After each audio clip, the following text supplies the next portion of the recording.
is Who the Cap Fits. Who the cap fit?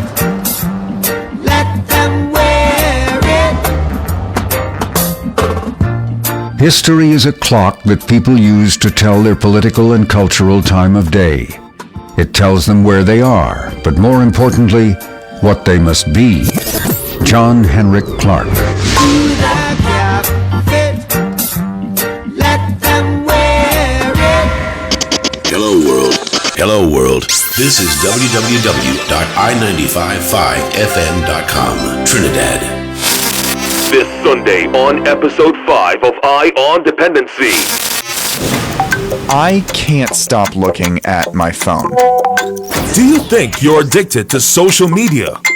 Or are you in denial? Over 2.5 billion people have smartphones now, and a lot of them are having a hard time putting them down. There's a new app that aims to curb phone addiction. Addiction is money. Garth and Natasha revisit the topic of internet addiction once again with the news of the unfortunate death of a 9-year-old doing a TikTok challenge.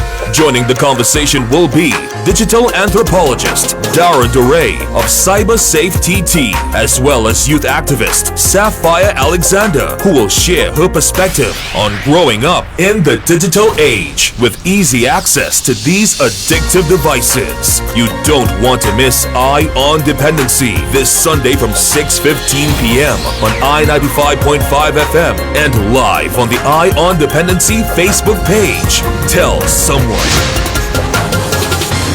This is Eye on Dependency with Garth and Natasha. Sundays at 6:15 p.m. on the most influential name in radio, I95.5 FM.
Good evening, Trinidad and Tobago, and to our new bed, we welcome you to our Dependency, and that will be our new bed going forward as we continue to try to not only up the game, but up our opportunity to continue to educate you here. Good evening, Natasha.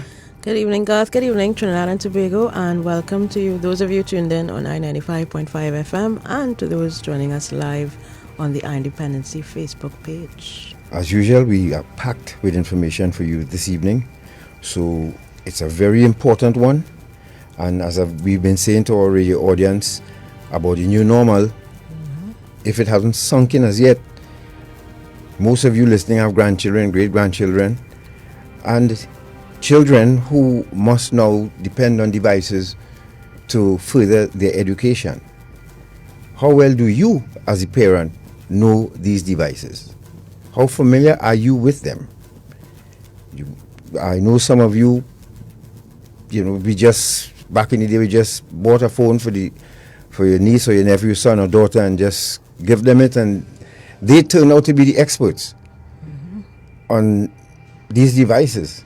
Yeah, because they grew up in the age of, technology and advancement as far as the internet is concerned. I remember when I first interacted with email was back in 93. Right. And it was, it took some getting used to, and a lot of this new generation here has been born and grew up with access to the internet and through these devices that are so powerful. And on countless occasions, we've done programs such as these. The last one, remember, we had the director of the counter-trafficking unit, Miss Alana Wheeler, and Miss Nicola Harvey, and her colleague from the Children Authority.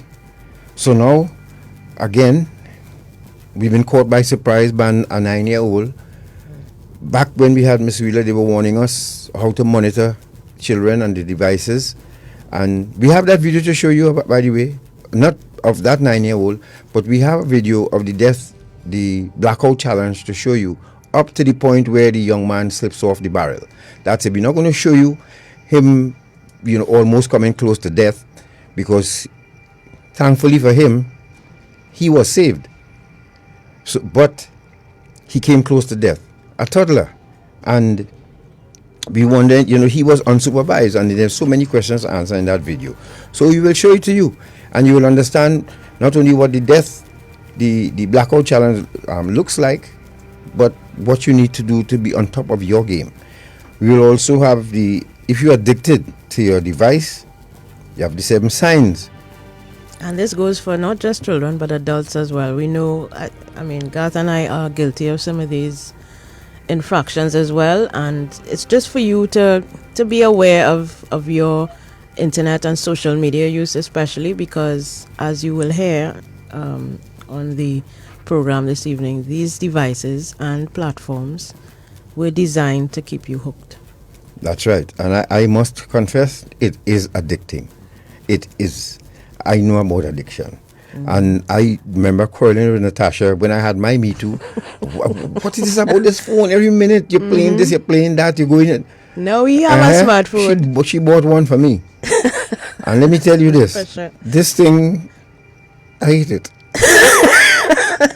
You can't go anywhere without it, but this is amazing. This is but thank God, I'm recognizing now that this device could actually this device could send you to rehab.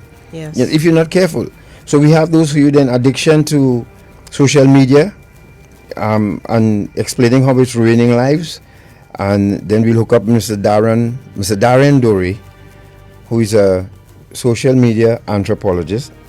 Digital anthropologist. Yeah. And he will explain as we go into his segment, and then we'll hear from young Sapphire Alexander and Jakob Basanta.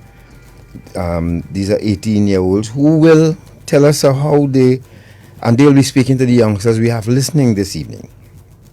St. James Police Youth Club, European Youth Club, and others. And then, of course, we'll show you that video. And the Ministry of Education recently released some other challenges that I have never even heard of myself. I've never even heard of them. So we'll be at least showing you that. So you need to get on your device and get on Independency's Facebook, and so you can see. And of course, we have some images of different people doing different activities. These are just replications. Memes, you call them? Well, yes, they could be memes, but illustrations of how addictive devices can be for adults and for children. Right. So, ladies and gents, boys and girls, this program this evening is very important. We should say good afternoon, or good evening rather, to the members of the St. James Police Youth Club and the Uropun Police Youth Club, who we hope are tuned in and ready to share this evening about their experiences with social media. Yes, and of course they will be interacting with young Sapphire, so we look forward to that. Yep. So in the meantime, whoever you need to hear this program this evening, please call them. Give them a call, reach out to them. We're going to take a break, and when we return, we'll go to the first video. But let's go to that break and give you enough time to reach out to who you have to reach out to, because there are hundreds, thousands of you out there who need to hear this and understand, again, how can you monitor your child while they're on social media, while they're on the device. They sit down looking at class, but then they could have several windows open up and you wouldn't even know. And in part 2 that we intend to do, we will also have a tutorial for you to see how you can navigate your device. All right, so it's very important. Let's take that quick break and we'll return right here on Independency. Stay right there.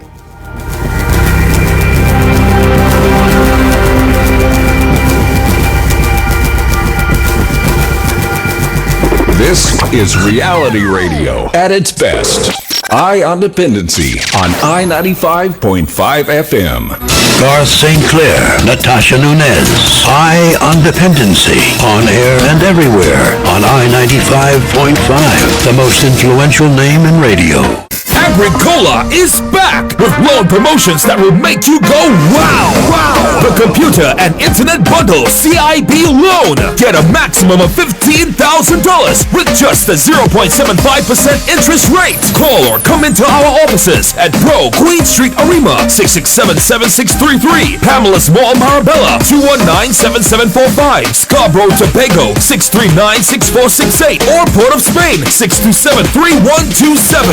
Agricola Credit Union, your very own, working for you.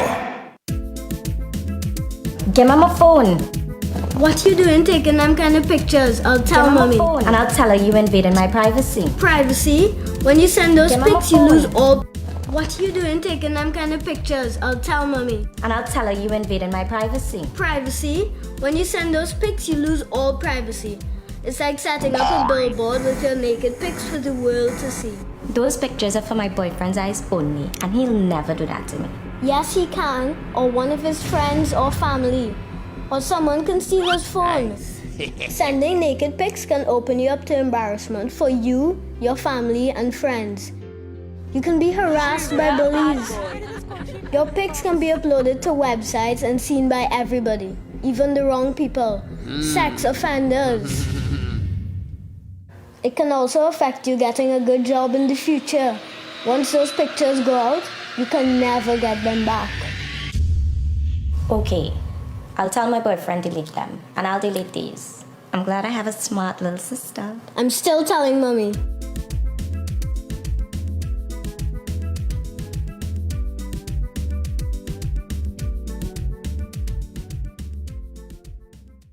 Go to the beach, go to the movies, ride my bike, rollerblade, or do other fun activities because I am forced to work. Report child labor to the Labor Inspectorate Unit at 299-0300 option 3, or to Childline at 800-4321. I'm Mava, and you listen to Eye on Dependency with Garth and Natasha on I-95.5 FM, Trinidad and Tobago. Don't be a fool and be a mule.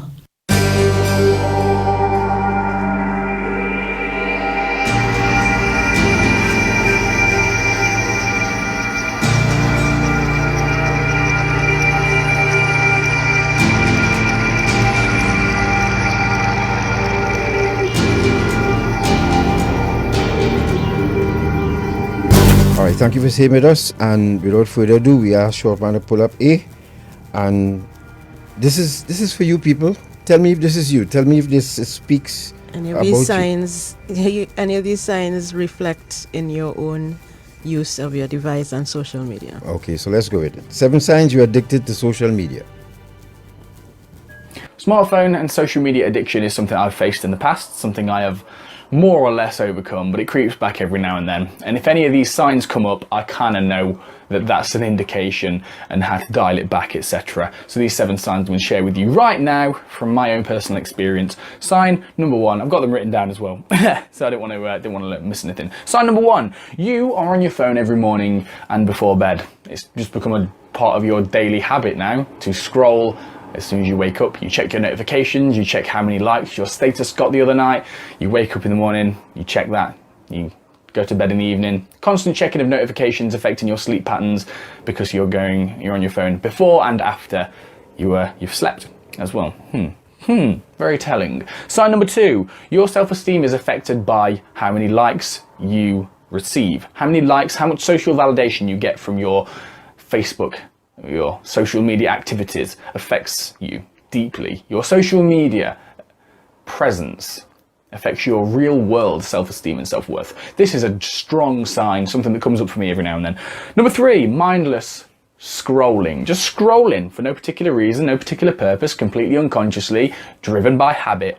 Entertainment, social validation, social comparison, etc., etc., etc., just happening unconsciously without you being really fundamentally aware of it. Sign number 4. Your real life connections are affected. You're around people, you're around friends, you're around family, yet you seem to be on your phone, scrolling. Once again, checking your statuses, all that jazz. Your real life connections are being affected because you do not find it as entertaining to talk to people as you do scrolling. That's a problem. You're not paying attention to your real life experience. You're in this digital world right now. That is a strong indicator. Sign number 5. You carefully are thinking about what to post during the course of your day. You're going about the course of your day. You're thinking, you're experiencing a few things maybe, and you're thinking, oh, I should take a photo of that. Oh, I had this thought. Maybe I can word it in this particular way. I wonder how many likes that will get, etc., etc., etc. You see? So you're actually carefully considering your image. The image that you're going to portray on social media, the performance, you're very strongly considering how best to present yourself to get the most validation. You see? Yeah, strong one. 6, you feel lonely when you're not on social media. When you're alone, if you this is a sign that you are developing a social media addiction. When you are alone, you're not on social media, you feel lonely. Oh, that feeling comes back. I'm not quite sure how to deal with this. So you want the validation. You want to feel connected. We're all humans, of course. It's just natural. But social media is not the way to combat this loneliness, unfortunately. So if you start feeling that a lot more, that's a sign. Number 7, last but not least, you're getting bored more easily with your day-to-day routine. So if you start putting your smartphone down and start paying attention, you actually get bored. You feel like you need that constant entertainment because social media, because the Facebook feed is so goddamn entertaining. Not going to deny that. So many cool videos, so many cool memes, photos, pictures, etc., statuses, all that jazz. It's a constant source of entertainment. So it's natural that you become so plugged into this that out there starts being a little bit more drab. So when you take it away, it's like, give me my feed again. So that's a sign, boredom is a sign that you are becoming, slowly but surely, addicted. So those were the 7 signs as provided by this YouTuber. And again, just to run through them, you're scrolling, the first thing you wake up is you turn to your phone, not necessarily to the person who may be sleeping next to you, but your first instinct is to scroll through and see what's happening on the Facebooks. Remember, folks, honesty, yeah? Honesty. Yes, I'm guilty of that, unfortunately. Second, the self-esteem that you get from the validation of likes and shares. And if you feel better about yourself because of the likes and shares that your posts get, that is deliberate. That is one of the features in Facebook and these platforms that triggers the dopamine, etc. Mindless scrolling, you're just scrolling because, you're just entertaining yourself. You're thinking and contemplating about what to post, what to say, what kind of picture you're going to post, and what is the caption. You're really putting too much emphasis into it. If you're feeling lonely when you're not on Facebook or Instagram or whatever, you need to look at that. And you're bored with real life. If you are sitting in front of somebody having a conversation and you're scrolling through your phone, that means that you're telling the person that you're not important to me. Yeah. So folks, once again, we ask you, call someone who you know. If you're sitting with your youngster, and we suggest that you sit with your youngster and look at this program and listen to the program so that you can be guided when we bring on the experts. All right, so we have another video to show you, and remember, we have that short video of what the blackout challenge looks like, what the 9-year-old young man died from. We have a short video to show you of that. Not the actual hanging, but how he started, or the young man started, with nobody noticing.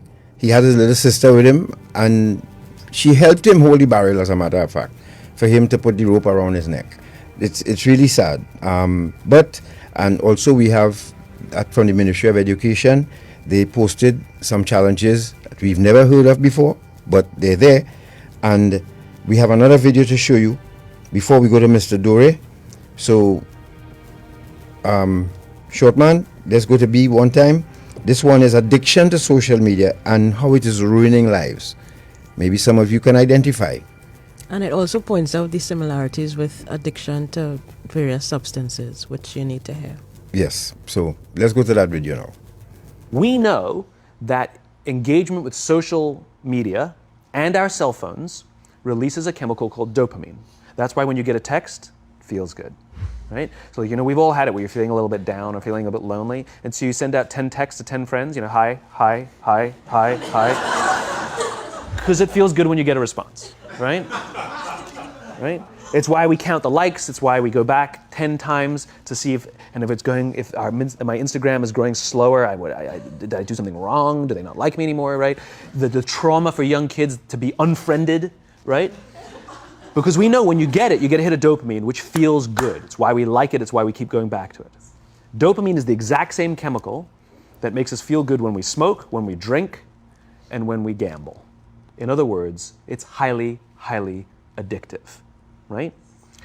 We have age restrictions on smoking, gambling, and alcohol, and we have no age restrictions on social media and cell phones, which is the equivalent of opening up the liquor cabinet and saying to our teenagers, hey, by the way, this adolescence thing, if it gets you down. But that's basically what's happening. That's basically what's happening, right? That's basically what happened. You have an entire generation that has access to an addictive, numbing chemical called dopamine through social media and cell phones as they're going through the high stress of adolescence. Why is this important? Almost every alcoholic discovered alcohol when they were teenagers. When we're very, very young, the only approval we need is the approval of our parents. And as we go through adolescence, we make this transition where we now need the approval of our peers.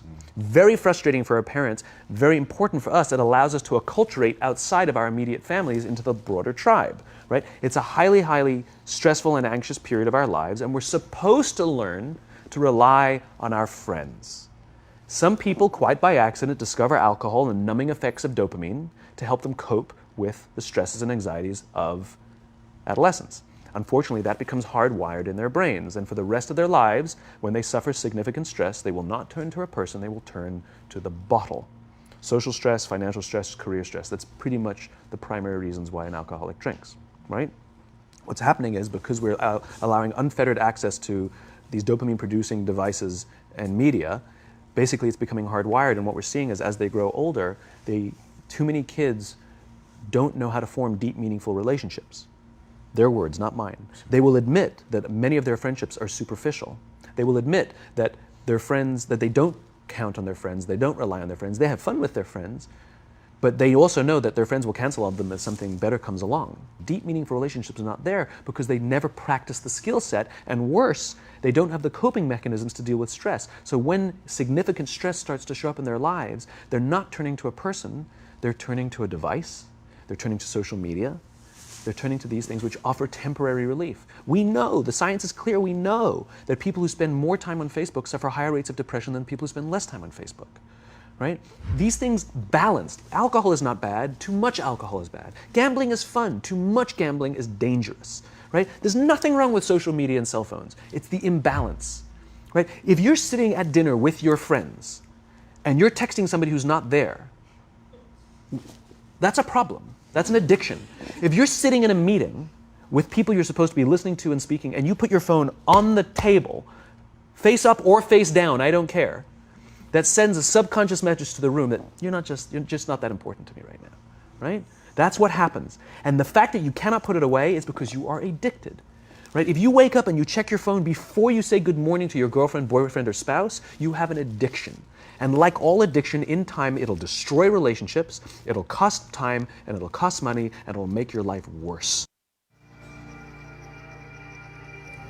So that was a nice summary of some of the link between internet, social media addiction, and addiction to substances like alcohol or cocaine.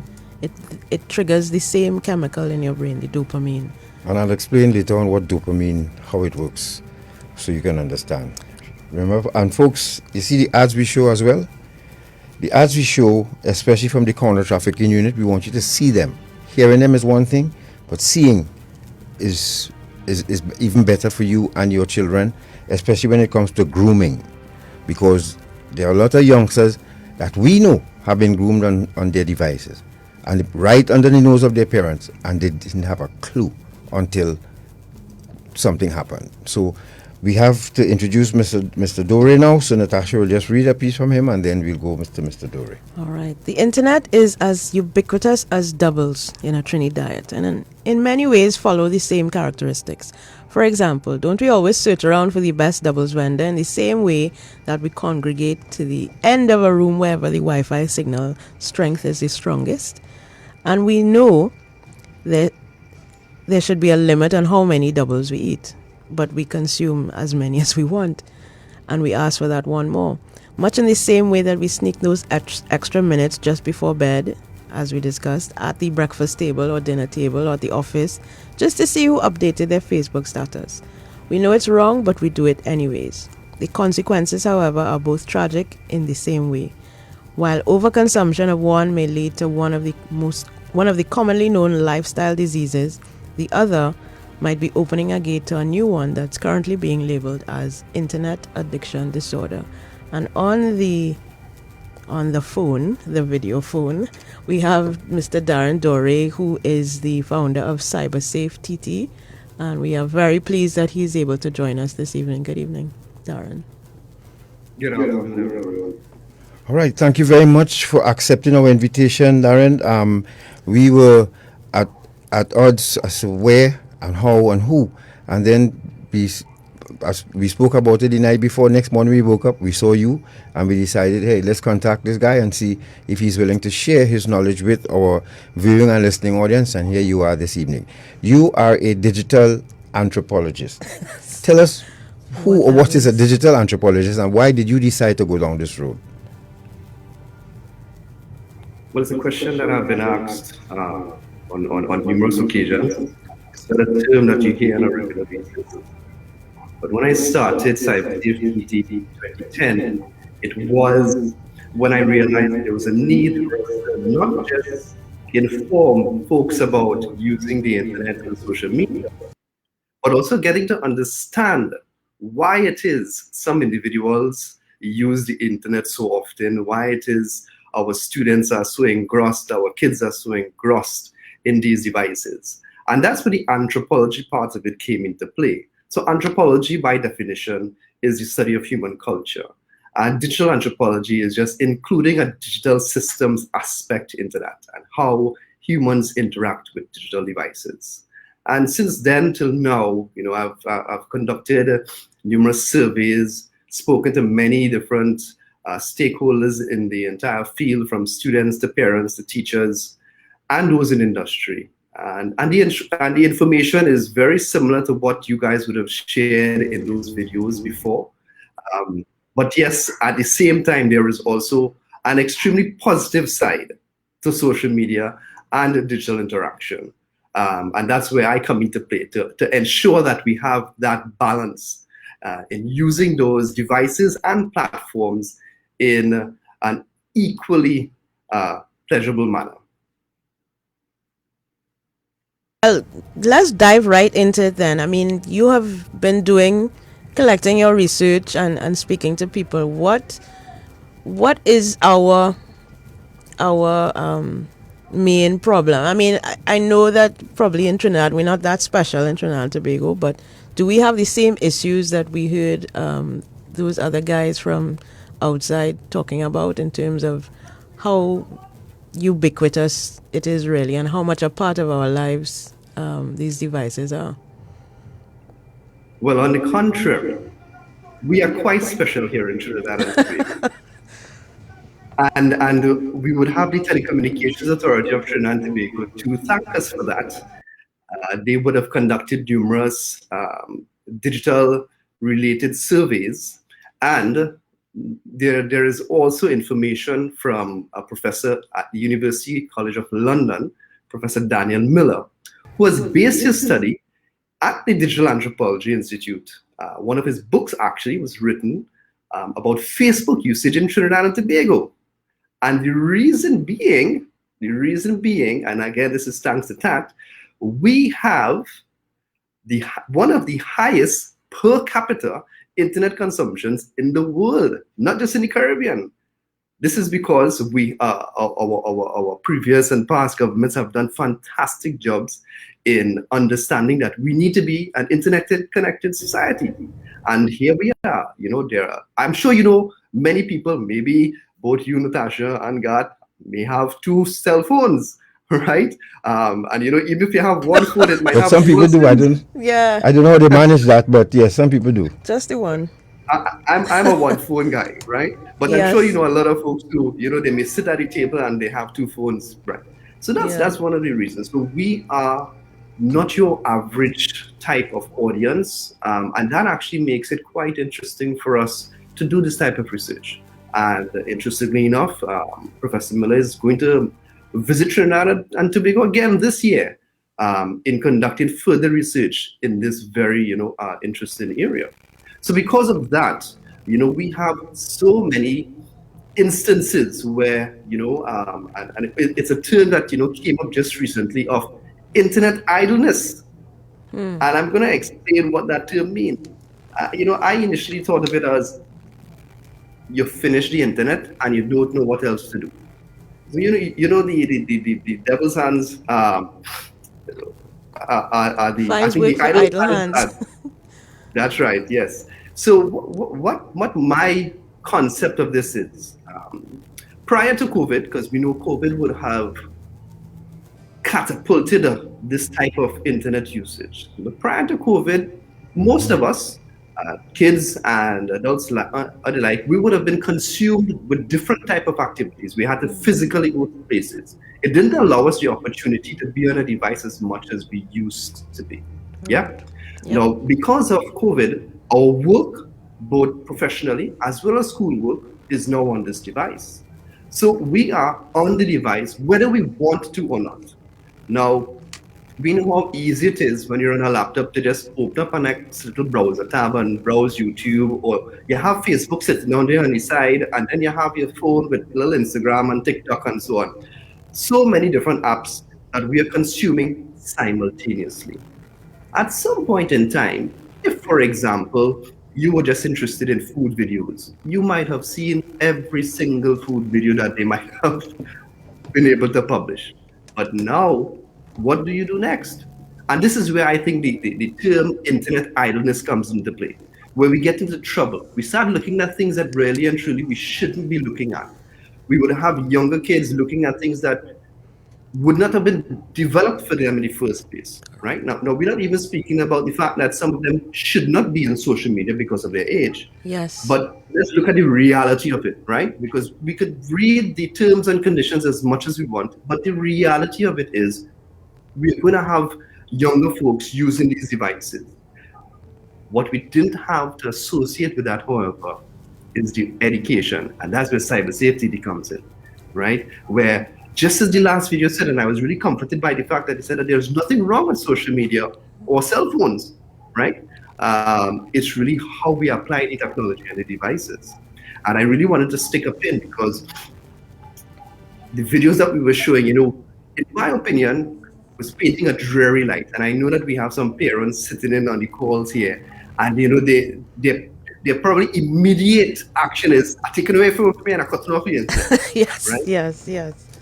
So that might not necessarily be the best thing, right? As I think it was Simon Seek is the guy in the video there. We need to be able to understand, this addiction, and it is really an addiction. In both the United States and United Kingdoms, there are centers for internet addiction where you can send or probably check in yourself, to get a little detox ever so often. Seriously.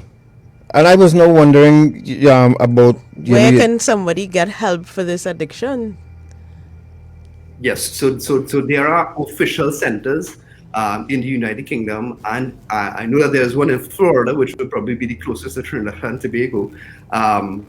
But it is also well researched, and there are a lot of articles. So I'm sure the medical professionals right here in Trinidad and Tobago could get up to speed with that type of treatment, for want of a better word, and bring it to our population. Because as we would have seen, quite unfortunately, so that we have even our youngest, getting consumed and not really knowing how to control. And I think this was, in my opinion, the genesis of what really went on. I know that, God, you said you have a video to show. When I was doing research for that article, I was able to find quite a few of those videos which would have been deleted by TikTok. And you know what I noticed? I noticed that there are a lot of older kids doing these challenges, right?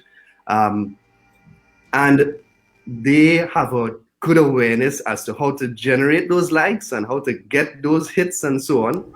So many of them were not really doing harm to themselves, but they were making it seem, they were acting it out as if they were being harmed. But you have a young guy who knows none the wiser and thinking what he's seeing is the real thing. Now, Daren, when a young attempts that, they're going to end up in trouble. Yes, God. Yeah, so, excuse me, if you're just joining us, you're listening to Dependency, and we are speaking with Mr. Daren Dhoray from Cybersafett TT. Again, please, we ask you to join us live on the Dependency Facebook page so that you can see what we have to show you this evening. Now, Daren, does it speak to, we've had two incidents here of parents taking away a device from a child and the child reacted very violently. Let's start with that. That is part of the addiction and the child feeling that part of my life is going to be taken away from me here now? Well, that's a classic withdrawal sign. And withdrawal symptoms is something that, when you are attempting to deal with an addiction, you can't just take away the addictive substance. Correct. Right? You have to know how to wean someone off it. Right? So it's not really about taking it away, but maybe cutting on the amount of time or restricting a certain platform. Right? So, you can't go to the extreme, even though we might think that, the person who is always on the device is already at the extreme end. Even if you look at narcotics and that type of addiction and how you treat it, you don't just take away everything. It's a gradual process to get the person and or individual weaned off. So definitely, at some point in time, we'll have to make some strong decisions. But I don't think, taking away the device and cutting off all access would be the first course of action. But as with addiction to substances, which we are very familiar with, there has to be a conversation about how this addiction has manifested, what are the underlying issues behind it, and then you work towards a plan as to how the treatment is going to be applied. So as you're saying, yes, don't immediately, take your child's device, but have a conversation with them about going forward, how are we going to manage the device and your use of it in a way that is not destructive to your own, mental health. Natasha, you took the word right out of my mouth. So whenever I'm speaking to parents and they ask for what is the solution, because they're expecting a silver bullet, right? They're expecting, yes, well, we can download this app and everything will be solved, right? But the solution is conversation. We have lost the art of conversation, in my opinion. We don't have dinner times conversations because we're on the phone. We have those devices right there. We don't have come at home conversations because as soon as sometimes the adults come from home, they jump straight back onto the laptop to finish up something that they didn't complete in work.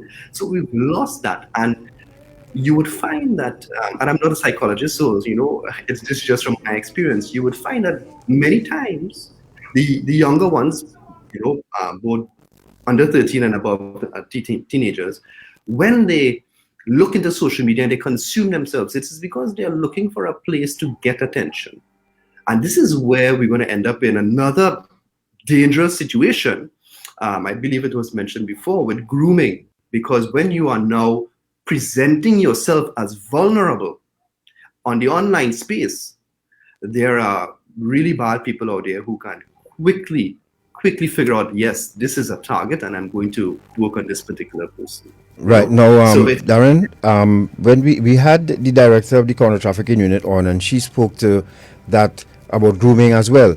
Now, we want to go further to how can a parent detect grooming? Let's start with cloning a device. if a parent decides to buy a cell phone for a child, can the device be cloned so that every text, every WhatsApp that goes out, the parent receives it as well? Is that possible? Yes, that is possible. It is one way. But let me bring to you to the fore these new features that we have in these messaging apps. Let's go. So I'm sure you would have seen a big hullabaloo recently about WhatsApp, and everybody jumped to Signal and Telegram and so on, right? Good. Yes. One of the reasons why Telegram was so popular back in the day, and it was actually touted as the chat tool of extremists and terrorists, is because it was one of the first tools to have disappearing messages. Right. So we could clone our phone. We could have, it would mean that, you're thinking that you're going to get all the messages that shared, but if the messages are disappearing, then you have to sit down with that phone 24/7 looking at it to figure out when the messages come and who they're speaking to and what they're doing. Yeah. All right. There is also that feature on some of the social media tools where, you upload a story, you upload a snap, and just stays there for a few seconds. So it's cloning of the device will probably create a level of understanding by the child that, okay, someone is looking you on, so they may think twice about it. But I'm here to say that it's not a silver bullet, it's not the solution. But I mean, I guess really people also are not aware that the internet, for whatever better word, is watching you regardless. So somebody is monitoring all of your activity online anyway. Yeah. What they do with that information is another discussion, but that's a different Sunday afternoon, right? Yeah. But I know that TikTok, even though, in my opinion, they really didn't address the issue with the two, really unfortunate situations, one that happened in Italy and one that happened here, because their cop out, for want of a better word, is that, well, you're not supposed to be under 13 and using our app in the first place, okay? Yeah. But those applications, they are heavily invested, they have lots of funding, they have fantastic AI. They can quite easily, pinpoint a particular type of video or a particular type of activity and get rid of it. So I'm putting a lot of faith in these social media companies to help with this particular situation, because parents can't do it alone, right? And today's TikTok, tomorrow it might be I don't know what. Right? And you can't focus just on that one app. You can't block that one app alone and think that, everything is fine. It's really more about explaining to this child that, hey, there are some good things to do and there are some bad things to do, regardless of what platform you're doing it on. Now, Daren, why would TikTok, Facebook, and all of these social media giants, why would they see a death challenge or a blackout challenge and leave it up? Why not rescue the participants or the would-be participants from that? Why would they leave it up? They have nothing to gain. So, why? Well, the thing is, one, I don't think it started off as being a death challenge, right? It had an unfortunate end, right? Now, they are all, as well as the people who are doing the challenge, these application providers, they are all about views as well, because it's money in the bank for them. And that's the bottom dollar. Unfortunately to say, it might sound a little harsh, but the death of 2 kids is not really going to budge them, Correct. Right? Okay. I mean, I am not being, harsh here. I'm just saying this is what is going on in their head. Right? Now, to our friends and to our friends on Facebook, if you have any questions for Mr. Dhoray, please feel free to shoot some questions to him, so that as a parent, if you need help, Daren, we want to help the parents listening this evening.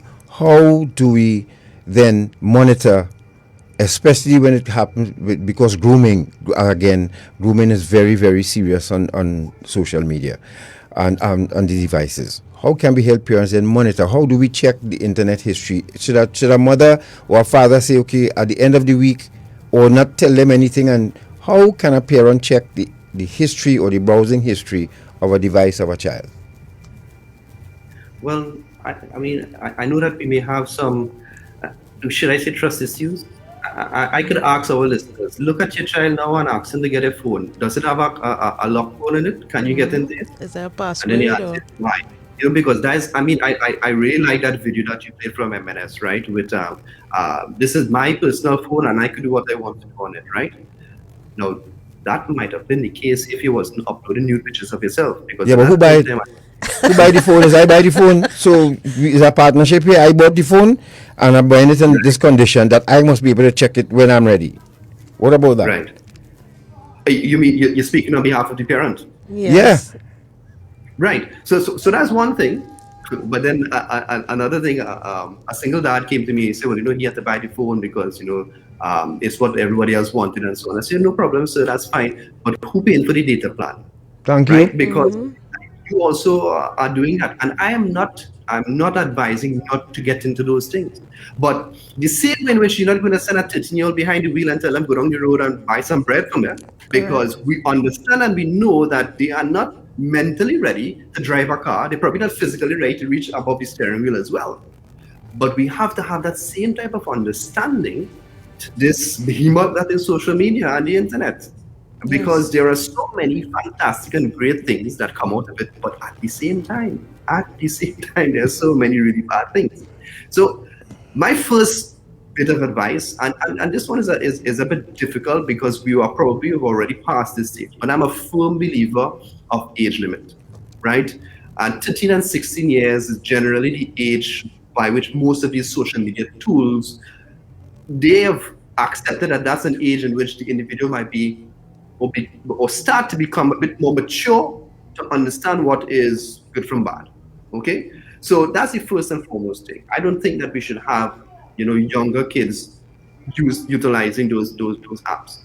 Now, it doesn't mean that they can't look at mom's app to see a nice new challenge. Because I'm not too sure if you guys remember, a few years ago there was the ice bucket challenge. Yes. Right, and actually to generate awareness, right, of the ALS syndrome. Do you know that challenge raised $115 million US?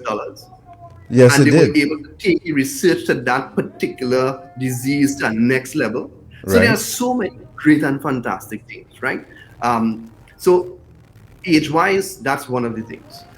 With respect to the use of the phone and the device inside your bedroom, I really think that we need to rethink that one, right? And it's not a matter of getting into trouble. It's just, listen, some No. people think that they need to sleep.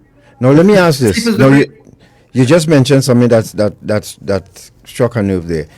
A child could go into to retreat to their bedroom and use the device inside, and they can hide under the covers and use it. And what?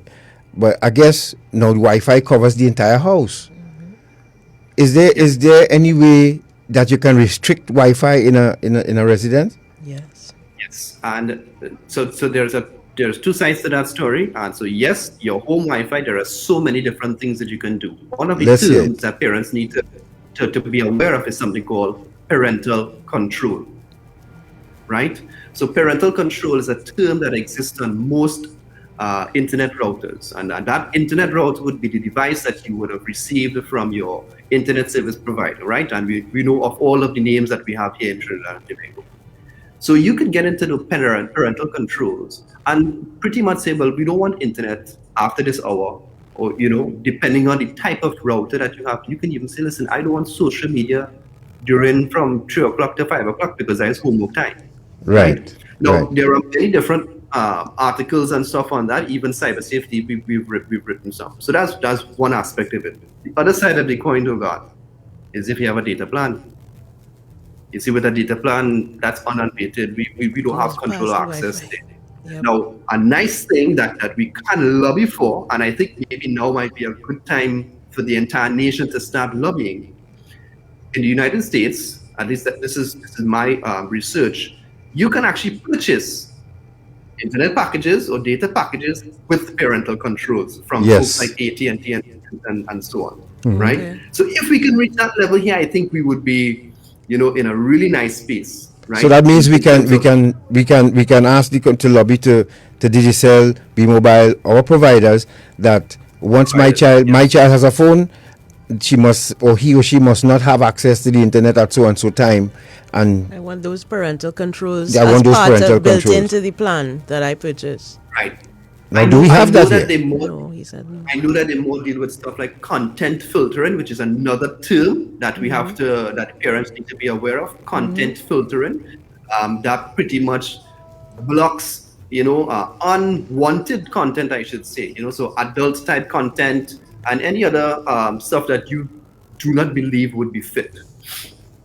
Right. So, Daren, hold on right there. You're listening to Dependency if you're just joining us, and we are dealing with social media issues here this evening.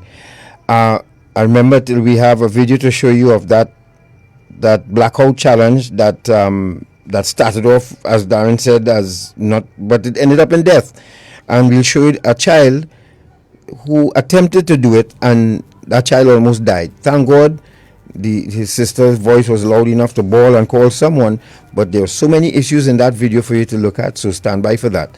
We're going to take a break, and during that break, Shortman will hook up with Sapphire and Jakob, and we say good evening to all you online. Remember, if you have a question for Mr. Dhoray, please feel free to send it, and we could answer it as soon as we get back.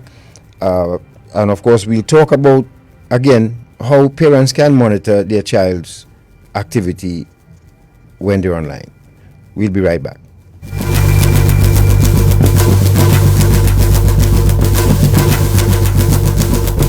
Garth St. Clair, Natasha Nunez.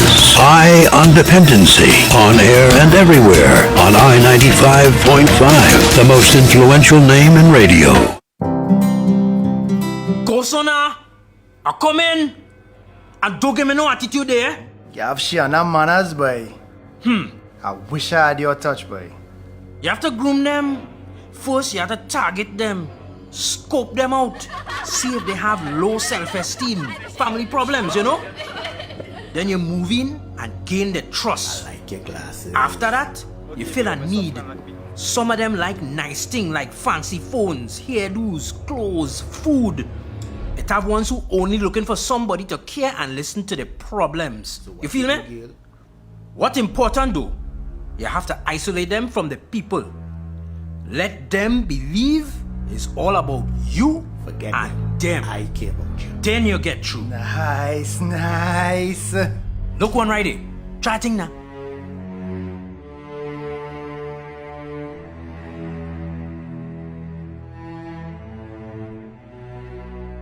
A message from the counter-trafficking unit of the Ministry of National Security.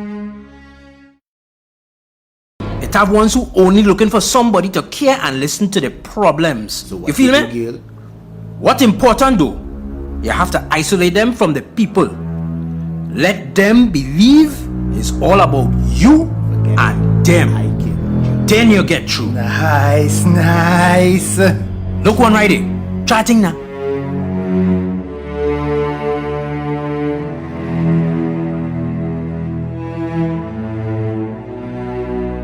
A message from the counter-trafficking unit of the Ministry of National Security.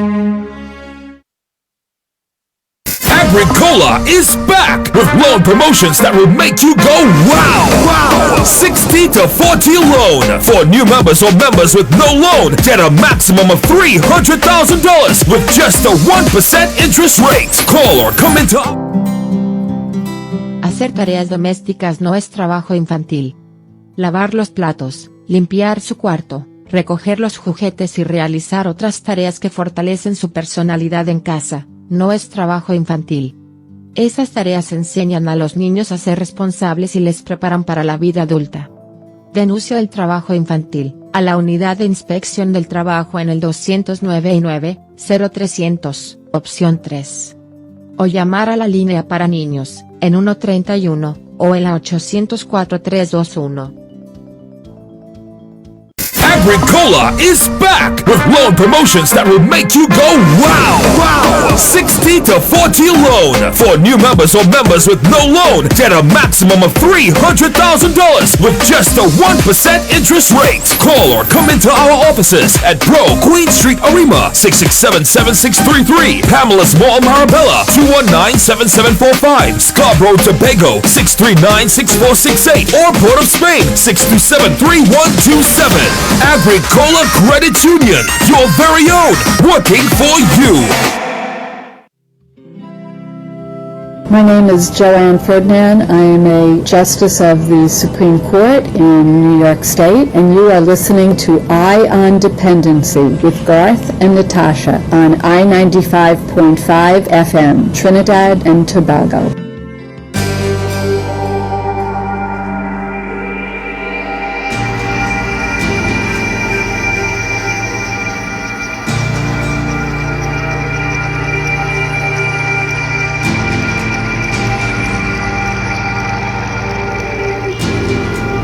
Thank you for staying with us. You're listening to Independency, and you're looking at Independency live on our Independency Facebook page. Let me make a correction to Mr. Scott.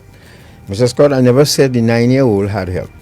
I said the video that we will show you in a while of a young Asian toddler. He looks like about 5 or 6. Right. This is he something had else. help from his sister. I never said the 9-year-old had help. So please, we try to correct, any information that you will have, that you will go and tell somebody else we said.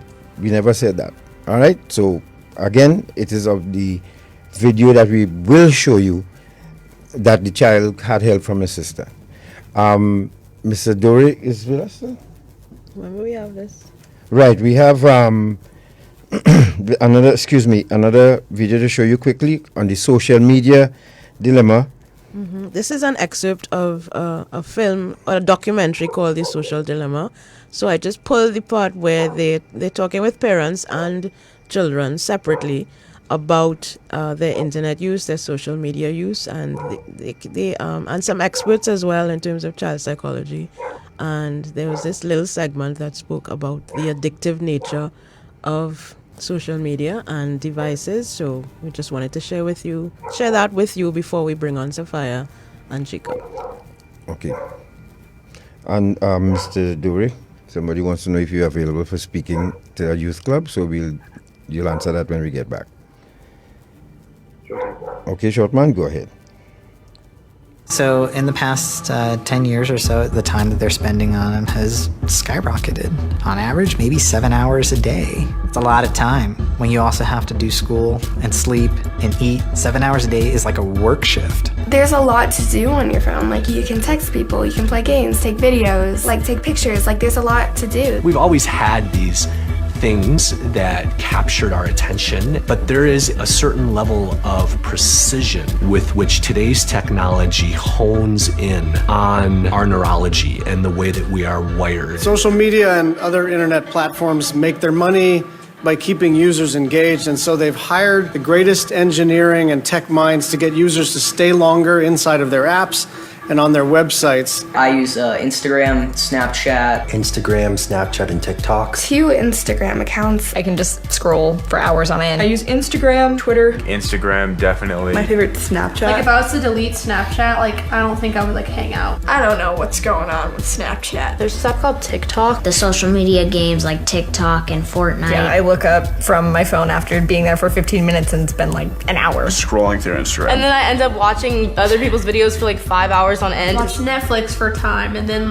go off Netflix, check Snapchat, check Instagram, go back on Netflix. What I really do when I'm not online is kind of just sit on my ass and eat. I call it the race to the bottom of the brainstem. So it starts with techniques like pull to refresh. So you pull to refresh your newsfeed. That operates like a slot machine. It has the same kind of addictive qualities that keep people in Las Vegas hooked. One of the central issues of Skinner's philosophy of behaviorism is that just like the pigeon, man is a predictable animal. Gambling systems have a schedule that we call variable ratio. That explains why people gamble. The psychoanalysts say people gamble to hurt themselves, destroy themselves. Other people say they do gamble for the excitement equipment and so on were nonsense. You gamble because there is a certain schedule built into the gambling device or system, as in a horse race. These same schedules will make a pathological gambler out of a pigeon as well as out of a person.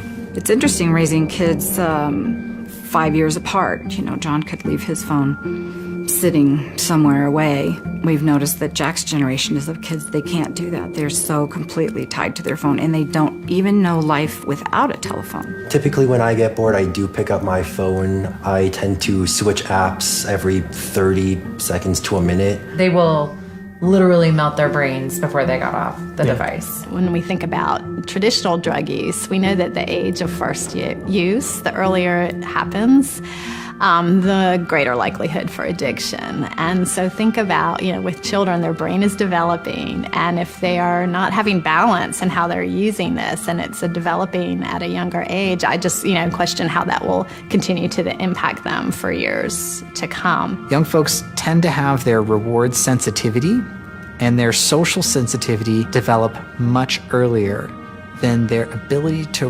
regulate these areas in their brain.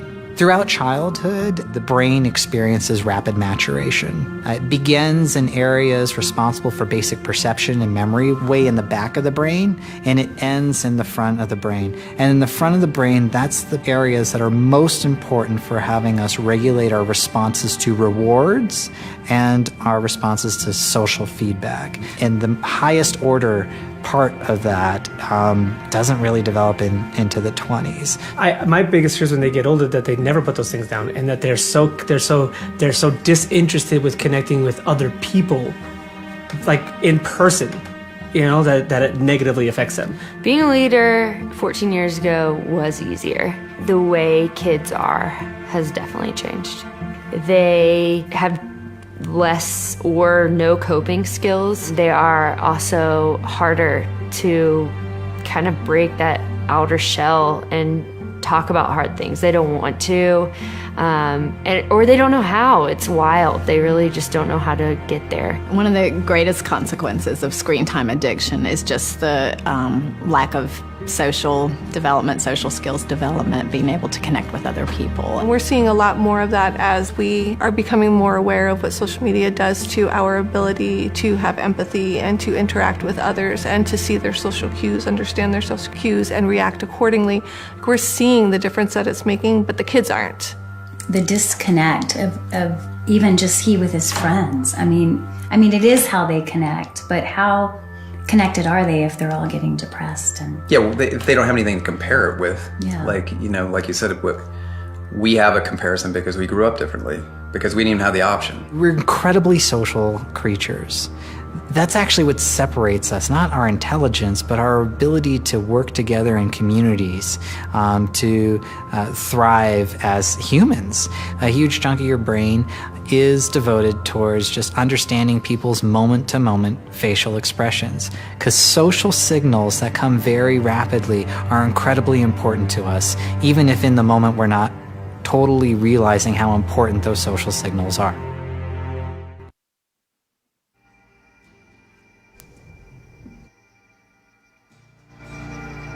Thank you for staying with us. That was an excerpt from the documentary called The Social Dilemma, which is available on YouTube. You can search for it and look at it. It's very interesting.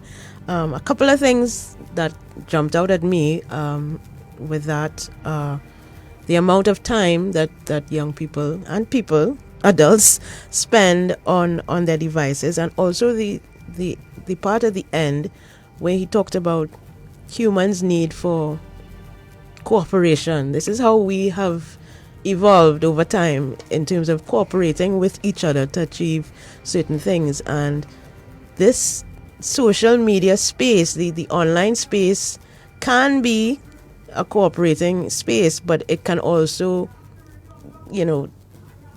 serve to divide us in ways that we are seeing manifesting in our homes, on our streets, in politics, in school.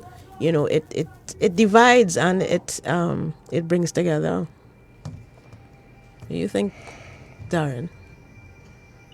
Yeah, so I've looked at Social Dilemma ad nauseum over and over again, because it does bring to light some of the very, pertinent points regarding internet addiction. I would encourage everyone, if you have the opportunity to take a look, it does raise some alarming questions. At the end of the day, though, I think what we also need to do is understand that the generation of today, the kids of today, they are operating in different space. I don't think that it's a fair comparison to compare how we were brought up and what we used to do to what they're doing now, because it's chalk and cheese. Even from, just look at going out at, lunchtime to play some cricket. The sun is so hot, that's just kind of impossible to do right now. And even from a security perspective, we may not have, too much of a safe environment to be jumping out at any, odd hours of the day. I recall, when I was, younger, my cousin would have walked from, miles away to come by us and walk back home, This is not something that, a parent would encourage because, hey, look, it's not safe for you to do that. So things are very different, right? From the physical space, from the cultural space. I think us as adults need to understand that our kids are socializing on the platform and they are doing some really fantastic things on the platform. Both of my kids, they are in secondary school and they're getting all the schooling, all of the work, all of the interactions done online. However, what we need to understand is that there is a level of addiction that is associated with it, and we should really know really and truly when to put down the device. Parents need to bring things back, and say, hey, guys, let's have a chat. Let's watch a movie, right? Let's go bake a cake. Let's go play with the dog. I think it does take, they used to say it takes a village to raise a child. We may have lost the fact that households no longer raising kids because everyone is super busy. And it's because, again, in 2020, both mom and dad have jobs. A few years ago, there was just one person, that was occupying that spot. Provider. So there are so many different things that we have to not forget. Okay, Daren, we are standing by to be joined by Sapphire. So, Shortman, if you want, you can bring them in now, please. Sapphire and Jakob. We have two experts joining us who, and I always call them experts because we have them on our Facebook feed right now, and they'll be joining the conversation. And in a while, we'll show you all that video of that young man attempting that blackout challenge. It was. I mean, I tried to show Natasha it, and she didn't even look at it, and she started crying. I really couldn't look at it. But it was so much. But Daren, are you available to speak with a youth club or two if you are requested? If it's requested, the St. James Police Youth Club would like to find out. This is what CyberSafeTT does. That person could go to cybersafettt.com and they will find the contact information, and we will schedule it in. Lovely. Gotcha. And someone wanted to find out again, the internet providers in the US, they have what it's called again? Parental control and the content filtering. Control or content filtering from those internet service providers. Lovely. Now, Sapphire and Jakob, good evening to you all. Welcome. Thank you so much. Good evening. Thank you for having me. Yes, thank you for having us. We really think we want your input on this conversation because you are the leaders of today. Now, I'm not going to say tomorrow, today. You need to tell us how we're going to manage this issue. So I'm going to start with Jakob. Tell us what are your thoughts, what are your feelings about the issue of social media addiction? I was listening to what Daren was saying, and he was bringing up a lot of these points, the grooming and all. And while these are pertinent points, I feel like these are just symptoms of a larger problem, which is that, the younger generation's culture and how we interact is almost completely controlled by and decided by social media. Mm-hmm. As you saw in, often Gen Z and young millennials are called the Instagram generation, right? Mm-hmm.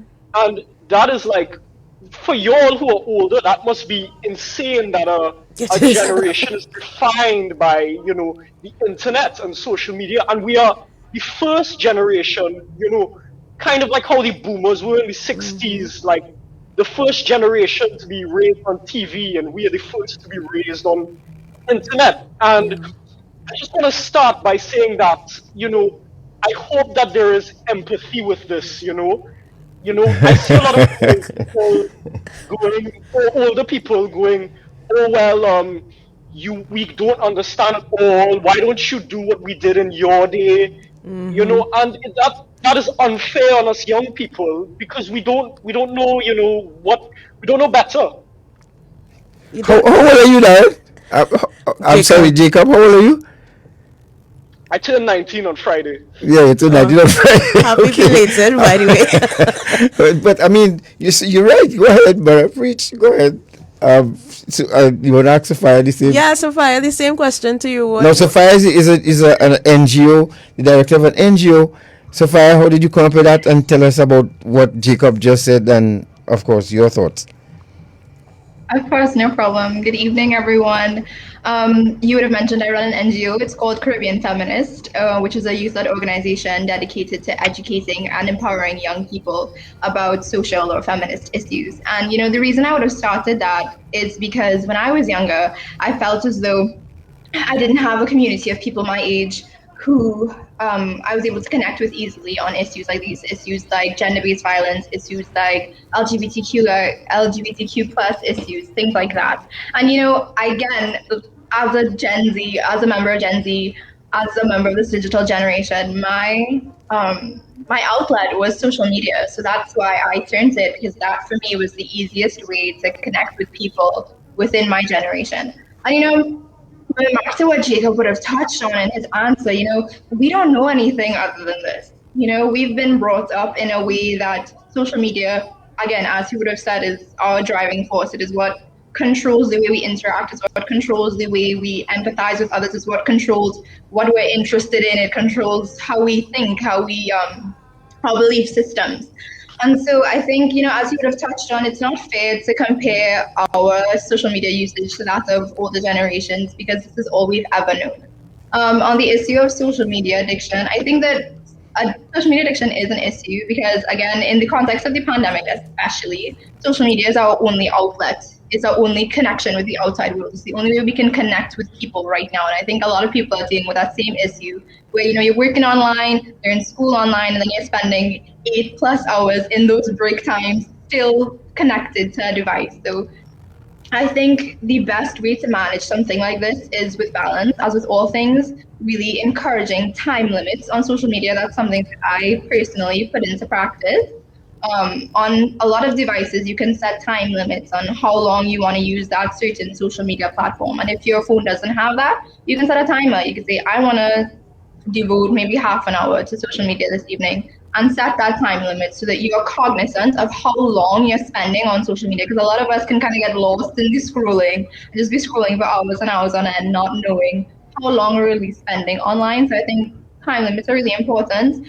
And I mean, Daren would have expressed this earlier in his answer as well. You know, communication is really the key. We're not sitting down and having face-to-face conversations like we used to. And I think that really engaging young people in face-to-face conversations, not just online, is a way to manage how much time we really devote to being online and on social media.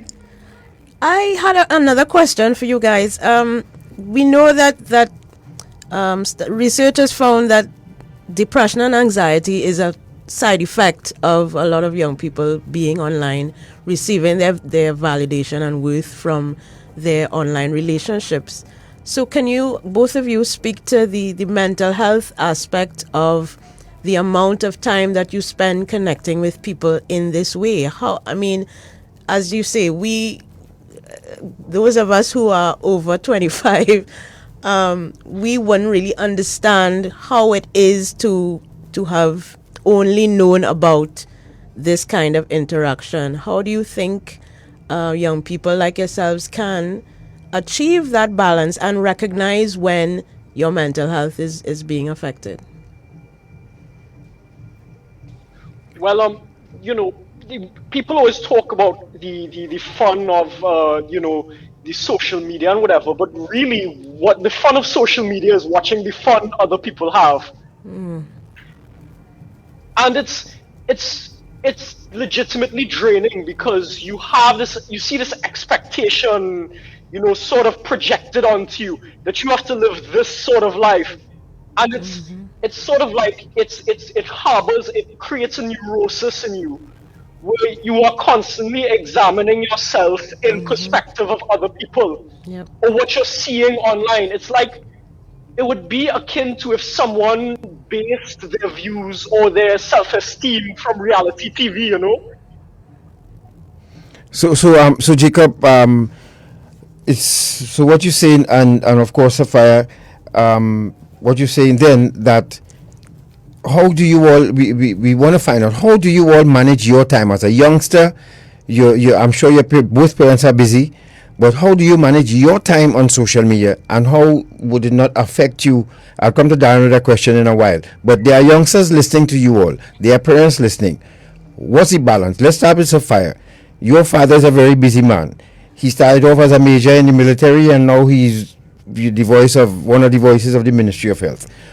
How do you all balance that time and then include family time, and how do you manage your social media use?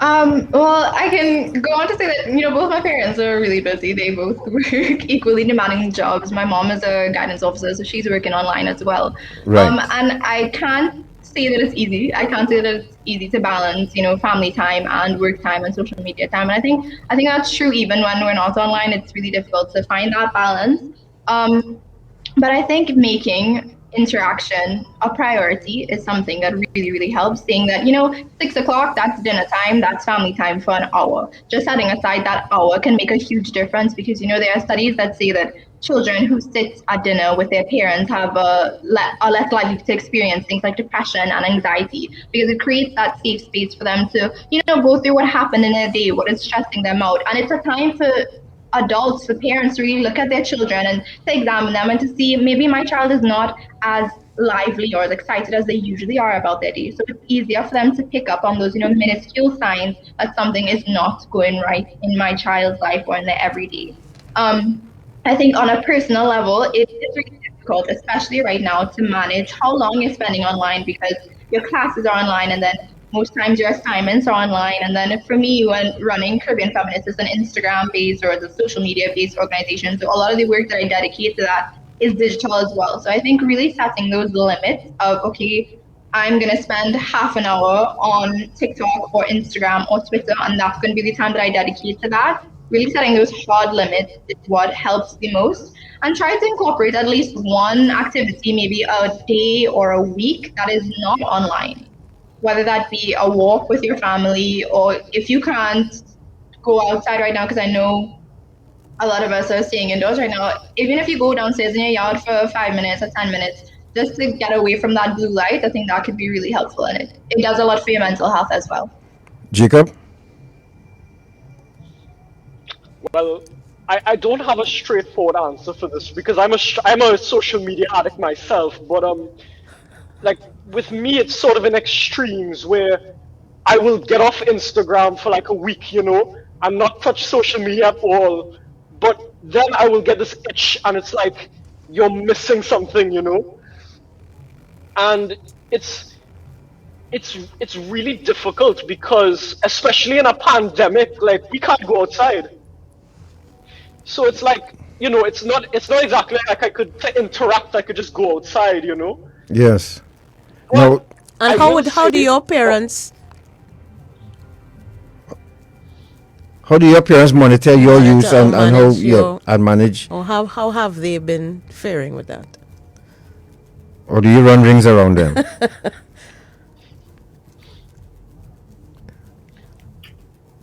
Are you hearing us? Yes. I will start. So, I've always been blessed to have the kind of relationship with my parents where, we've always communicated with each other. And that's always been, important for me. And honestly, it took me a long time to realize that not a lot of people have that relationship with their parent, where they're used to talking with each other, And I think that's, that is such an important step forward because, like, think about it, with parents working, 10-hour work weeks now, like, where do you find that balance where you have time to nurture your children's social life? No, Daren, so as you would have heard the youngsters, we always compare. Look, back in the day, we pitch marbles and we used to go and pick up rocks and all these different things. Now, is it unfair not to expect these children? What they say here now is that we being kind of unfair to them, expect them to do that, right? Right. Well, remember, I ended off my conversation by saying just the same thing, that it's unfair for us to compare our experience to theirs, right? Right. Now, here's the thing. Jakob said that he's a social media addict, and I know a lot of people who are, but they are doing it positively. So let's not, paint it all in a bad light. Right. There are very, very positive things that you can do on the internet on a regular basis. I think what probably led us to the conversation today was that unfortunate incident, and I'll go back to, and maybe I'd really like to hear what Sapphire and Jakob has to say. What are your thoughts on much younger kids getting into this type of app usage? And I think that's one of the bigger problems that we have. Not necessarily that they're using it regularly, but I think it's more that they are using the app and they don't have that maturity like you all have to understand, hey, that's not something that I should be doing or engaging in, right? And you can always be on the device. Yes, of course, we should pull away sometimes, but I would like to hear your thoughts and probably even your advice to the younger folk, and of course to their parents in terms of, should they be as connected as you guys are? Right. And before you guys answer that, Sapphire and Jakob, I want to throw on that pile too. Is there pressure in school that if Jakob, let's say you go to school with an iPhone, right? One of those expensive numbers, and you have a couple of people around you who have those phones, but then there are children who don't. Is there some type of pressure on parents who cannot even afford these to get these phones? And if they can't, then the children will go somewhere else where they can get them, which can result in them being harmed in some way? Just to start with your question, Garth, I think that there definitely is that pressure amongst the younger ones to kind of aspire to this kind of, okay, well, I have to have an iPhone and I have to be connected, because we live in a really interconnected world where 95% of the time, most of your classmates are going to be on social media. So you're going to have that, we call it FOMO, or fear of missing out, where you don't feel as though you are as connected and you don't feel like you're as in the loop as anyone else. So I think that there definitely is that danger where young persons may seek to find that in different ways, where they may seek to find these devices that they're not allowed to have through alternative means, without the knowledge of their parents.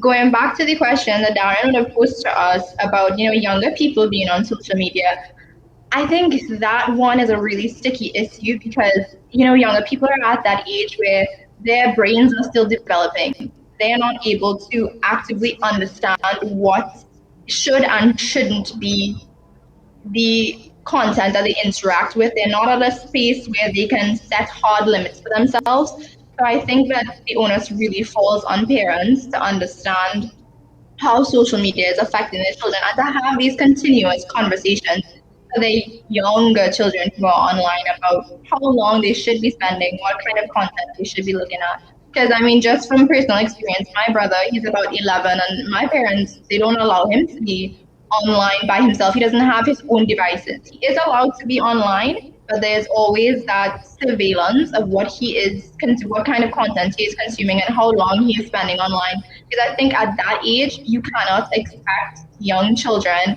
under 13, 12, 11, 10 to make those healthy decisions on their own. I think it's really, really important to monitor their behaviors online, because those patterns that they develop, those harmful patterns and behaviors that they develop at that age will continue into later life. So I think that is it's really important to monitor their activities online. Right. Jakob, before you answer, I want to let listener know we're going to show that TikTok challenge that claimed the life of a youngster in Trinidad here, but it's not from Trinidad. But we're going to show what it looks like, and we want you all to tell us why do people, accept these challenges. So Jacob, you wanted to answer the question before we go to that video? Yes, but I have a little bit of a long answer. But if you don't mind me going into it now. Yeah, but you could shorten it a bit though. The long one. So starting with Daren's question. So I'm going to draw from my own experiences here, where I was actually late to like the social media, thing for my age. I only had a Instagram account from like a year or two ago, where like most of my peers have been on Instagram for like the past 6 years. And I had like a childhood where I was given the experience of sports, and reading, where that was sort of instilled in me. And like it's just the science where, social media really is like, it's like easy dopamine. There's no work involved. And I would say that the solution is encouraging children and instilling in children this idea that you have to like not really work, because that sounds too negative, but more so that you should put effort into things. Yeah. Right. And to go to the other question with status, this is exactly what I was talking about with the culture of comparison. It's sort of like where social media really makes its money is advertising. Advertising is, a $1 billion industry, and, it's focused now on social media. And, you will see this like on Instagram, where you're just scrolling through like family pictures or something, and then you get a Nike ad. And more than that, you have, people getting sponsorships. And that's sort of like, it's directly, pushing it onto people that if you want to have this sort of experience, you need to own it.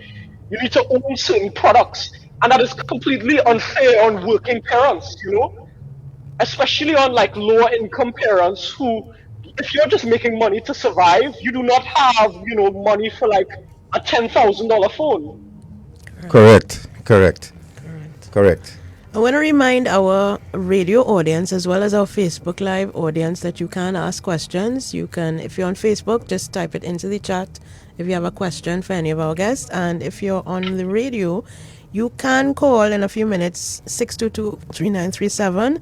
To ask a question. Yeah. Right. Now, folks, let's go to that video. Now, let's talk about challenge. I want to show you all this challenge, what we came up on. It's the same blackout challenge, and it should have what the challenge was supposed to be, to bring you to how long you can hold your breath, or with this rope or thing around your neck. But some people take it to another level, and of course there was a loss of life or lives. There's a young lady in Italy, I understand, who died from it as well. So we're not going to show when the child started to hang, but we're going to show just as the barrel slipped out from under him. Attempt to get himself into and how long this went on for. There was a neighbor next door, and it speaks to community as well, and how involved we are with each other, because this young man, while he was hanging, was actually kicking on that gate, and the neighbor next door was just going about the merry way in the yard, not even peeping over to see what was going on. But so the other, sorry to cut you, but the other conversation that we need to have around these kinds of things is the kind of impact of watching these kinds of videos, which are plenty on social media, and how that affects people's mental health. Let's go to the video, which I still cannot watch. Well, okay. There. Now the young man, let me describe it to the radio audience. This young man, there's a gate. He looks like about 5 or 6 years old. Now there's a gate about, let's say, 6 feet tall, and he managed to get a. So now we don't know how that rope got there. Now there's the gate is built of steel below and these wrought iron fence on the top of it. Now somebody, for some reason, tied about a 4 foot length of rope. Here comes his sister, and you see him struggling to stay on the barrel. He's struggling. The sister now, I feel the sister wanted to pass him out to the radio. The sister put the barrel back in place for him, and here he's now putting the rope around his neck, and this barrel is going to move from under him. Here he leans back on the gate, and there the barrel slips. And now we don't have to tell you what happened after that. He actually, let's show it again. Look how long this happened. Look how long it took him to settle himself on this barrel. And nobody, which means I don't know if the parents were around or if they had devices themselves, they were on their devices while he was doing that outside, because he was clearly unsupervised. And because no parent who's seeing this would actually let this continue. And there is, he slipped the rope around his neck, he leans back on the gate, and the barrel is going to move from under him, and he drops his neck. Come back to a short man. Folks, so guys, Sapphire and Jakob, tell us what you think about this, and why would children even attempt something like this?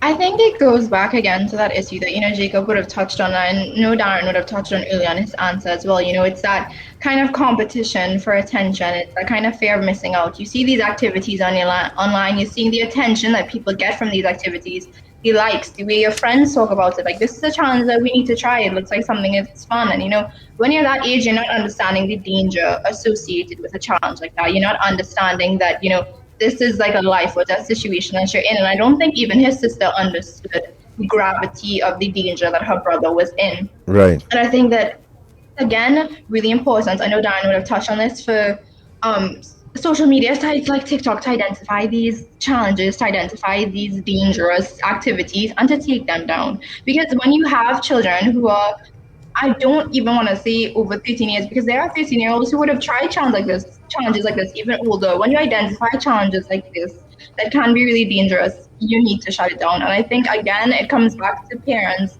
having these conversations with children, being cognizant of the content that they are consuming, so that they can understand what is and isn't dangerous and what they should and shouldn't be consuming. That is a truly unfortunate situation.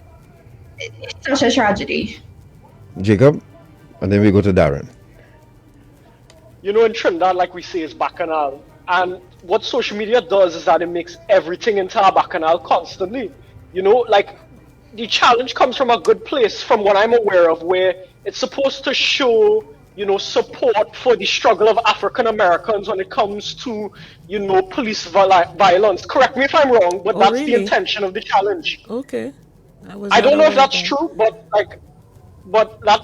from what I understand, I don't pay attention to those kind of things. Right. But you see where it comes from a certain innocent place and it goes completely out of control. And there's never that moment, like in Trinidad, when there's a bacchanal, someone would go, "Yeah, brother, ease up, partner, ease up." There's never that moment, and we really need to, embrace quiet, if that makes any sense. Learn to find peace, instead of constantly, trying to one-up, trying to make a statement, trying to get involved in the bacchanal. Daren? Yeah, so, again, we're looking at a much younger child there. Didn't have, the wherewithal to understand right from wrong. At the same time, there are so many really great challenges, that have made its way, that, we've all probably partaked in, as a family group, that, would have been a nice example of utilizing the same platform that our kids are so consumed in to become part of their conversation, instead of pulling them away, for them to become part of ours. And maybe that might be the approach that we need to take. Right, I'm not telling the parents here to go and jump on TikTok and get an account, because that might be way too much for many of you. I always like to say, what, I'm sure many parents here would have a niece or a nephew who is accurate with the various social media platforms. Tell them, keep an eye out on my kids. You might see something, you might see that they post something that's not, what they would regularly post, and just raise a flag. Right? We are all our brother's keeper, and I think it's going to require this virtual village to raise this child of 2020 and going forward. Now, folks, I want to issue all a challenge here this evening. It's quite obvious we have to do a part 2 of this program. Yep. So I'm issuing a challenge to Sapphire, Jakob, and Daren to come together and let us go more in depth and let us try and help that unwitting parent and child out there who has fallen prey to these devices. No videos. We're just going to bring the program on with you all, with your advice, and put a plan together for us. We need your help. All right? We need the parents out there need your help, and we need for you all to help us as youngsters. And Daren, you all could collaborate and come up with a plan for part 2 of this program, please. Because as I see, we're running out of time, and we have some youngsters who want to ask you all some questions. So, do you all agree to do this for us, please? Sure, absolutely. Of course, definitely. Daren? Of course, definitely. Right. So let's and could we ask you for next Sunday for your time, please? I know you all are busy. 18 and 19-year-olds are much busier than before. But we asking you for your time. If you can spare that time, we'll really appreciate it. Yep. We have a lot more to unpack. We have a lot more to cover and unpack. Right? Is that a yes from you guys? That's a yes. That's a yes. Especially disease, less time on social media. Thank you very much. Good. Sure, 100%. All right, great. So you all have homework to do. Shortman put up the first image of that challenge, and we're gonna take a call. Can we take a call? In the meantime, right. So this challenge here, the Ministry of Education posted some challenges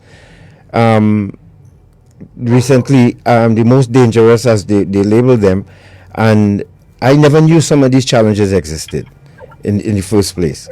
And the first one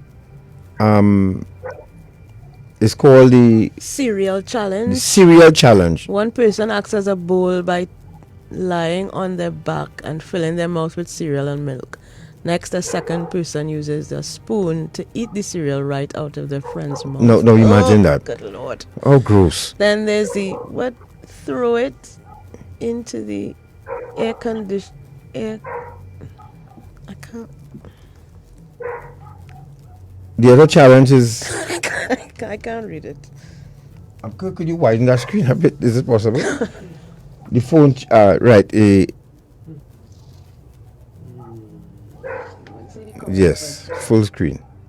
Right. Outlet challenge. The air/concussion challenge. A group of people stand in a huddle with their heads bent forward. An object, which can range from a small ball to a large bike, is thrown into the air.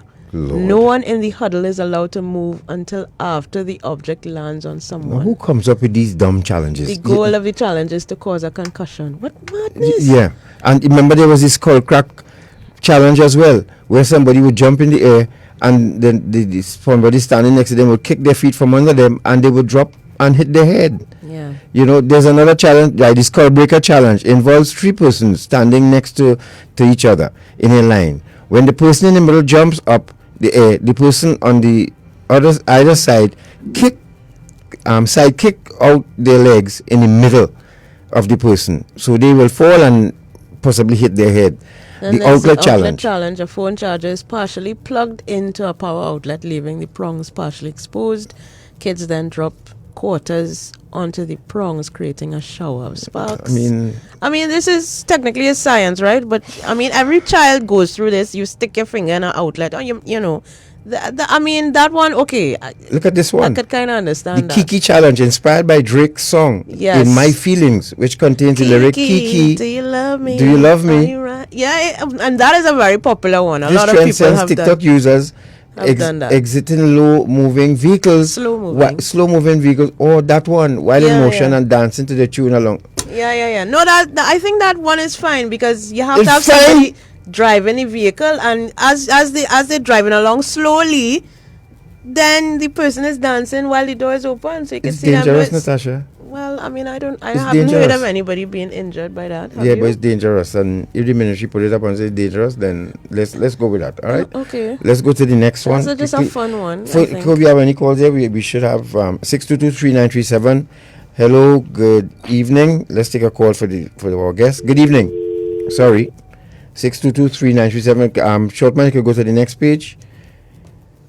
The next image. The next image, sorry. And again, this is from the Ministry of Health, Education.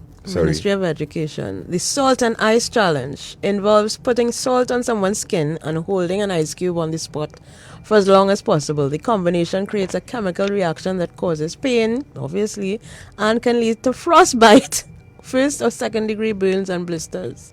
Hello, good evening. I don't know that. Hello? Hello, good night. Good evening. Good evening to Mr. and Mrs. Sinclair. Good evening.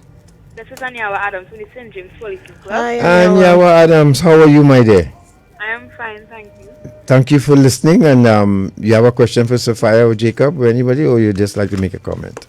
I would like to make a comment and give them a vote of thanks for being a part of this informative and insightful segment. Right. I am happy to see a female making such big movement at her age. It is very inspiring to me and those females out there. Right. I myself would like to admit that I have an addiction to social media as well. But being a part of the St. James Police Club, I realized that there are so much more benefits of being outdoors and taking part of interactive activities. I find it more positive and rewarding. Excellent. Thank you, Anyawa, and I'm sure our guests appreciate your kind sentiments. Indeed. Thank you for calling. Thank you. Please enjoy your evening. Yes. Anybody else from the club would like to say anything to us? Yes, sir. The Flash Eye Challenge involves staring into a camera flash without blinking for several seconds, according to the optometrist. Optometrist, sorry. Doing so can create... Afternoon. Yes, sir. Good evening. I'm Mrs. Sinclair. Good evening. I'm Moses Charles, a member of the St. James Club. Hi. The balloon supervisors, I commend you about all the tips you all gave on the misuse of social media. Was it helpful? Was the information helpful to you all? Yes, it was. It was very helpful because I myself used to be one of these victims that was addicted to it also, but over the time I became more productive on the use of it. All right. Nice to hear that. Anybody else? I also want you all to continue the work to educate the young members of how to use it and uplift themselves in a proper way. Right. So you're putting pressure on Sapphire and Jakob to come up with more answers for you, all right? Thank you. Yes, put pressure on them. All right. Thank you very much. Thank you for calling. What about Mr. Shabbat? Is he around? He's right here. Derek, you want to come in for 2 minutes or a minute? President, good evening. Brother Sagat. Yes, Mr. Shabbat. Excellent program. I just want to commend Mr. Daren. Take a bow. I think that you have a lot to offer in terms of the young people and by extension parents. And to the 2 young people, so far I don't want to repeat what you want to say, but you are a beacon, you are a star. Continue to empower the female. Jakob, I know they're trying to tell you a talk less, but big man, we want you to talk more, but probably next week. No, but we have to talk because somebody else is talking to our young people. Yes. I mean, continue to talk to them.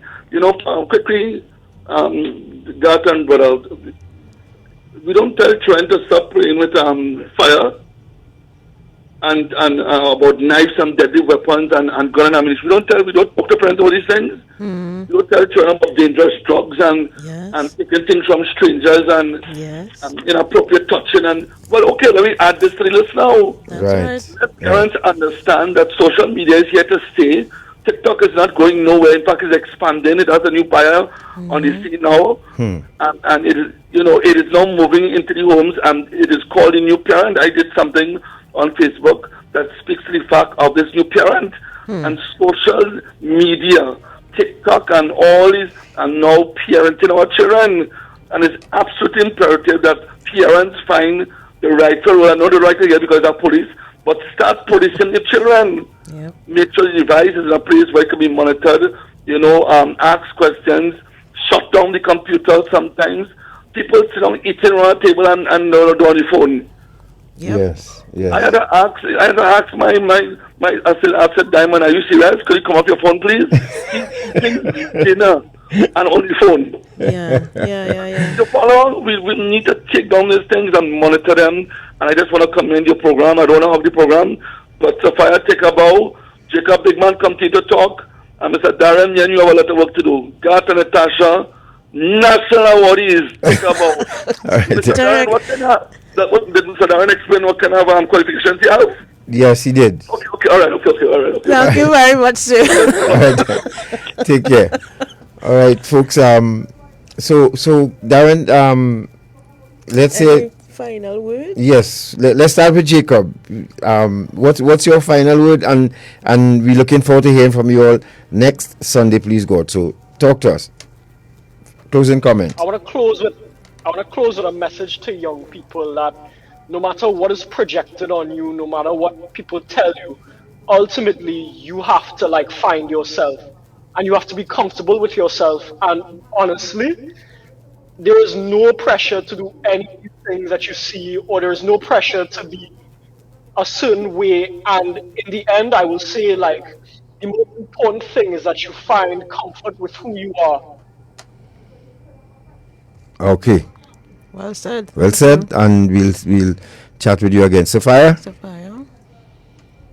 I think I completely agree with what Jakob is saying. It's really important for us as young people. It's so easy to compare ourselves to others and to lose ourselves in what is popular and what is seen as what we should aspire to. But I think really knowing yourself and knowing your values and knowing what your belief system is something that's really important, especially navigating something like social media where there's the pressure to always be someone else. So always remember that who you are has value and who you are is valuable.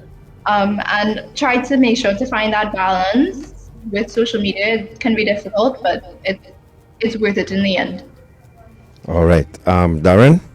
And folks, if you want a repeat of this program, you just go to our page and Dependency, and you can also get it on YouTube as well. All right. But they'll be back next Sunday, God's willing, to continue with this discussion. We give them the opportunity to plan this program for us. No, we just going to do the promo, but you're giving them homework to do. Daren? What I can say is for the parents continue to be the parent in the virtual world the same way in which you are in the real world. I think that that's going to be a critical success factor in managing this problem going forward. And Garth and Natasha, we will talk about next week Sunday. I already have a presentation for credit union, so we'll see how that goes. All right. Okay. We'll chat. We'll chat. But we want to thank you very much for your time. Mm-hmm. I know we've just barely scratched the surface here, and we want to go the full distance. We'll try to get more youngsters to tune in and more. As I said, we want an interaction with you all. We want to hear from young people. We want to hear from the experts of social media and social media devices. We are not the experts. I'm sure you all have experienced this. If a phone goes bad in my hand, I look for the nearest child. Can you tell me how to? And they would fix that in a one. Right? Once the battery is good, they can tell me how to fix my phone. And so in most instances, you will turn to me and I will say, I don't know. You understand? So, folks, we as I said, we give you all some homework to do. Please, let's have a nice presentation from you all next Sunday. Again, I'm sure all our people on Facebook, as you can see, people on Facebook agrees with us that we need to have you all back. So, God bless you all. Thank you so much. The connection was great. The conversation was great. And we talk to you all again next Sunday, God's willing. Thank you. Yeah?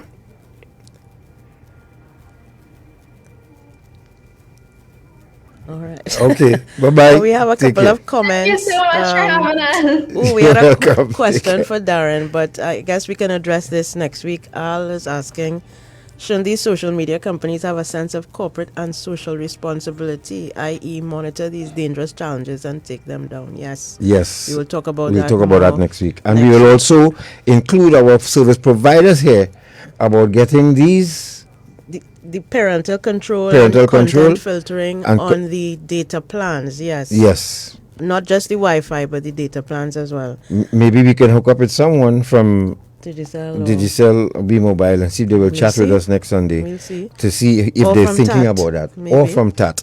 Right, yes. Diane says, just remember, some parents encourage their children to perform on camera. And they post too. for likes, and the parents are as happy as to how many likes they have. That is very true. A lot of parents do use their children as clickbait. So, you're showing off your child, and there's been some concern about this as well, in that you are exposing your child before they're even able to talk or, give consent to you putting their picture online. That is a whole other issue. Thanks, Diane, for raising that. Yes. And we hope that we could have Miss Wheeler back with us again to give her input as well. So we'll have her on the phone. We just have to do the necessary request. If there's anyone from Oropoon Police Youth Club still tuned in, give us a shot. Oh, we after 8. Oh, God. Yes. I just watch the time. We will have the Oropoon youths involved next Sunday as well. Yes. And we'll also reach out to the Prison Youth Club to have their youths involved as well. Okay. So, but this has been a very great, informative, and great one. For me, I've learned a few things as well. Yep. So thank you all, folks. Thanks for tuning in. Yes, Miss the teen geeks. No, they're not geeks. No. I know. I like that. The teen geek squad. That's a nice way to it. Hey, folks, thank you very much for being with us this evening. We hope you've learned a lot. Again, we will share a lot more with you next Sunday with Sapphire, Jakob, and hopefully Daren and the youths of the nation. All right, and parents too as well. Yes. If you have any questions, please feel free. And of course, visit our Facebook page, Dependency, if you want to see or hear or see this program again, or on YouTube as well. Type in Dependency on YouTube. Shortman, you were busy this evening. Well done. As always. As always, Kerr. Thank you very much, folks. Have a great week. Good night. Be safe out there. Good night.